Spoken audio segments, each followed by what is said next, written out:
여러분, 오늘 아침에 TV 켜보셨습니까? 아니, 질문을 바꾸죠. 집에 TV가 있기는 하십니까? 요즘 사람들 TV 안 봅니다. 거실 한복판을 차지하던 그 거대한 기계는 이제 장식품이나 다름없죠. 그런데 말입니다. 우리는 안 보는데 그들은 여전히 우리의 주머니를 노리고 있습니다.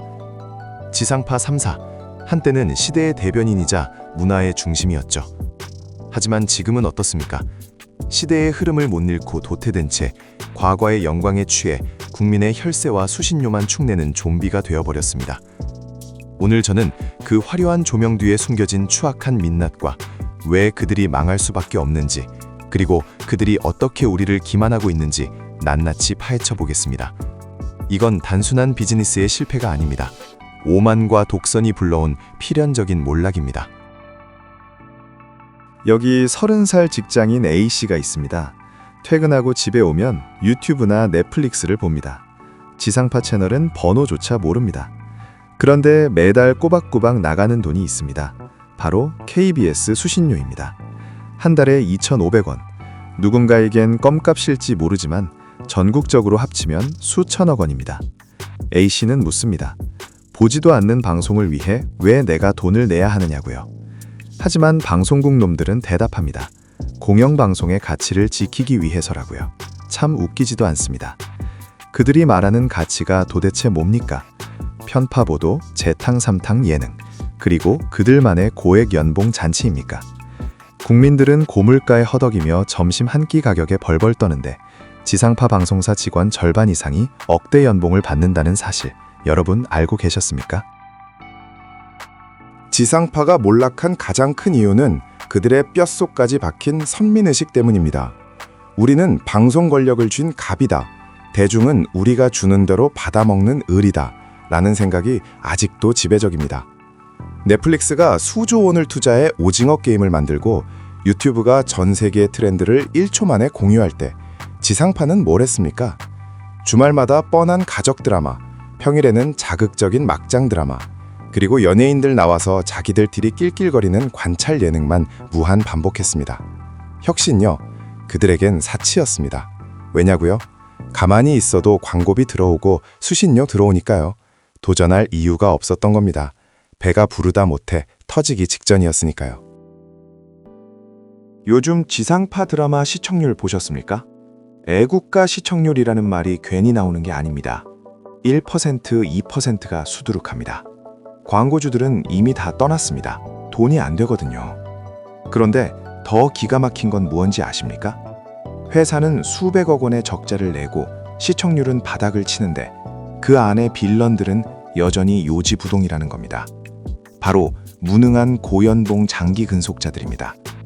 일은 안 하고 자리만 차지하면서 후배들의 기회를 뺏고 회사가 망하든 말든 내 밥그릇만 챙기면 된다는 그 이기주의. 그들이야말로 지상파라는 거함을 침몰시키는 진정한 주범들입니다. 젊고 유능한 PD들이 왜 다 CJ ENM이나 제작사로 도망가는지 아십니까? 거기 있으면 숨이 막혀 죽을 것 같으니까 나가는 겁니다. 여러분, 최근 지상파에서 정말 새롭고 충격적인 프로그램을 본 적 있으십니까? 아마 없을 겁니다. 하나가 성공하면 죄다 따라하기 바쁘죠.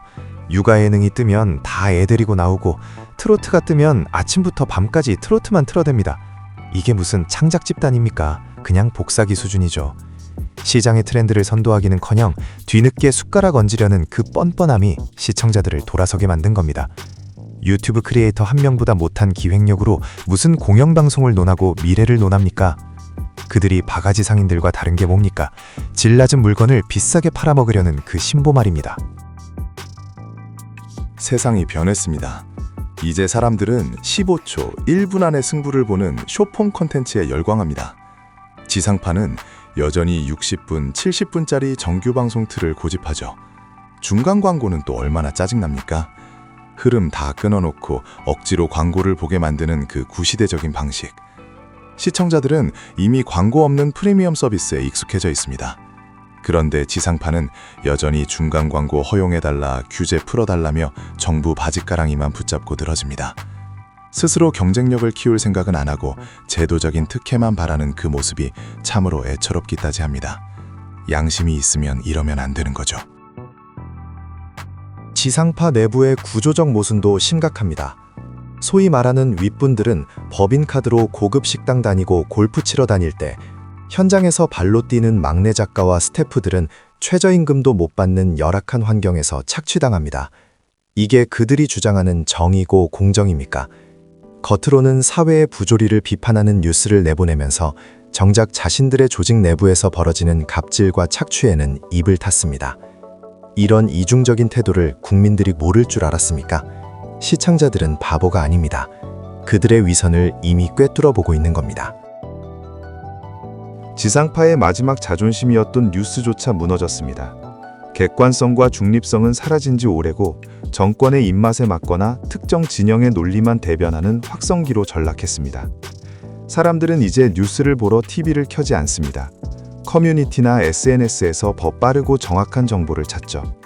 지상파 뉴스가 보도하면 이미 뒷북이거나 편향된 시각이 섞여 있다는 걸 알기 때문입니다. 언론으로서의 기능을 상실한 방송국에 우리가 왜 존재 가치를 부여해야 합니까? 신뢰를 잃은 언론은 죽은 언론이나 다름없습니다. 자본주의 시장은 냉정합니다. 광고주들이 바보입니까? 효과도 없는 지상파에 왜 돈을 쓰겠습니까? 2049 시청률, 즉 구매력 있는 젊은 층이 지상파를 보지 않는데 광고가 들어올 리 없죠. 이제 지상파의 주요 시청층은 노년층뿐입니다. 광고 단가는 떨어지고 적자는 쌓여만 갑니다. 결국 그들이 선택한 건 뭡니까? 프로그램 사이에 광고를 교묘하게 끼워 넣는 PPL의 남발입니다. 드라마인지 광고인지 구분도 안 가는 조잡한 연출, 시청자들의 몰입을 방해하는 그 탐욕스러운 행태가 결국 스스로의 목을 조르고 있는 겁니다. 지상파 방송국은 침몰하는 타이타닉호와 같습니다. 똑똑한 사람들은 이미 배에서 내렸습니다. 남은 사람들은 누군지 아십니까? 갈 곳 없는 무능력자들과 끝까지 기득권을 놓지 않으려는 탐욕스러운 빌런들 뿐입니다. 그들은 말합니다. 지상파가 망하면 한국의 문화 생태계가 무너진다고요. 웃기지 마세요. 지상파가 망해야 진정한 능력 중심의 새로운 콘텐츠 시대가 열리는 겁니다. 기득권의 카르텔이 깨져야 젊은 창작자들이 마음껏 기량을 펼칠 수 있는 토양이 마련되는 겁니다. 방송국 주변 상권도 초토화되었습니다. 예전엔 방송국 근처라고 하면 사람들로 북적이고 활기가 넘쳤죠. 하지만 지금은 어떻습니까? 제작비 절감으로 야외 촬영은 줄어들고 직원들은 돈 아끼느라 밖으로 나오지 않습니다. 방송국만 믿고 장사하던 자영업자들은 피눈물을 흘립니다. 지상파의 몰락은 단순히 방송사만의 문제가 아니라 그들과 연결된 수많은 서민 경제에도 타격을 주고 있습니다. 그런데도 방송국 고위층들은 자기들 성과독 챙기기에만 혈안이 되어 있으니 이게 사람이 할 짓입니까? 여러분, 지상파가 왜 이렇게까지 망가졌는지 본질을 봐야 합니다. 그들은 시청자를 호구로 봤습니다. 대충 만들어도 봐주겠지, 수신료 강제로 징수하면 버티겠지 라는 안일한 생각이 그들을 망친 겁니다. 하지만 소비자는 영미합니다. 더 가치 있는 것에 시간을 쓰고 돈을 씁니다. 지상파가 제공하는 낡고 진부한 콘텐츠에 더 이상 우리의 소중한 시간을 낭비할 이유가 없습니다. 우리는 이제 선택할 권리가 있고 그 권리를 행사하고 있는 것뿐입니다. 어떤 이들은 말합니다. 넷플릭스 같은 거대 자본과 싸우는 건 불가능하다고요. 틀린 말은 아닙니다. 하지만 자본 탓만하기엔 지상파의 태도가 너무나 게을렀습니다. 돈이 없어서 못 만드는 게 아니라 아이디어가 없고 열정이 없어서 못 만드는 겁니다. 수백억 원을 들여서 만든 대작 드라마가 왜 유튜브 영상 하나보다 화제성이 떨어지는지 진지하게 고민해 본 적 있습니까? 시청자의 니즈를 파악하려는 노력 대신 예전 방식만 고수하며 남탓만 하는 그들에게 미래는 없습니다. 정부도 문제입니다. 망해가는 지상파를 살리겠다고 각종 규제를 완화해주고 지원금을 퍼붓습니다. 이게 밑 빠진 독에 물 붓기 아니고 뭡니까? 국민의 세금이 왜 무능한 방송사를 연명시키는 데 쓰여야 합니까? 시장 경쟁에서 밀려났으면 자연스럽게 퇴출당하거나 뼈를 깎는 구조조정을 하는 게 맞습니다. 하지만 정치권과의 유착, 노조의 압박 때문에 아무도 고양이 목에 방울을 달지 못합니다. 그 결과는 고스란히 국민의 부담으로 돌아오고 있습니다. 이제 지상파 3사 중 어디가 먼저 쓰러져도 이상하지 않은 상황입니다. 자산 매각으로 하루하루 버티는 것도 한계가 있습니다. 광고 수익은 반토막 났고 제작비는 감당 못할 수준으로 치솟았습니다. 이런 상황에서도 내부에서는 파벌 싸움과 권력 투쟁이 한창입니다. 침몰하는 배 위에서 누가 선장을 할지 싸우고 있는 꼴이죠. 정말 한심하기 짝이 없습니다. 그들이 그렇게 자랑스럽게 여기던 지상파라는 타이틀은 이제 족쇄가 들여 그들의 발목을 잡고 있습니다. 한때 방송국 공채 PD, 아나운서는 엘리트의 상징이었습니다. 하지만 지금은 어떻습니까? 재능 있는 젊은이들은 방송국 시험 공부 안 합니다. 직접 채널을 만들거나 OTT 제작사로 갑니다. 왜요? 거기가 훨씬 자유롭고 보상도 확실하니까요. 인재가 공급되지 않는 조직에 무슨 희망이 있겠습니까? 낡은 시스템과 수직적인 조직 문화 속에 갇혀서 꼰대들의 비위나 맞추고 있는 게 요즘 방송국 신입들의 현실입니다. 이런 곳에서 어떻게 혁신적인 콘텐츠가 나오겠습니까? 가끔 지상파는 K 콘텐츠의 열풍이 자신들의 공인양 생색을 냅니다. 착각하지 마십시오. 지금 전 세계가 열광하는 K 콘텐츠 중 지상파에서 만든 게 몇 개나 됩니까? 대부분 독립 제작사나 케이블, OTT에서 나온 것들입니다. 지상파는 오히려 그들의 발목을 잡던 규제의 틀이었습니다. 이제 지상파는 K 콘텐츠의 주역이 아니라 변두리로 밀려난 지 오래입니다. 과거의 향수에 젖어 자신들이 주인공이라고 착각하는 그 오만함이 정말 역겹습니다.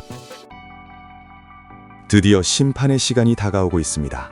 수신료 분리징수, 이건 시작일 뿐입니다. 국민들은 이제 행동으로 보여주고 있습니다. 내 돈을 가져가려면 그만한 가치를 증명하라는 겁니다. 증명하지 못하면 도태되는 게 시장의 법칙입니다. 지상파가 공영성을 내세우며 방패막이로 삼던 시절은 끝났습니다.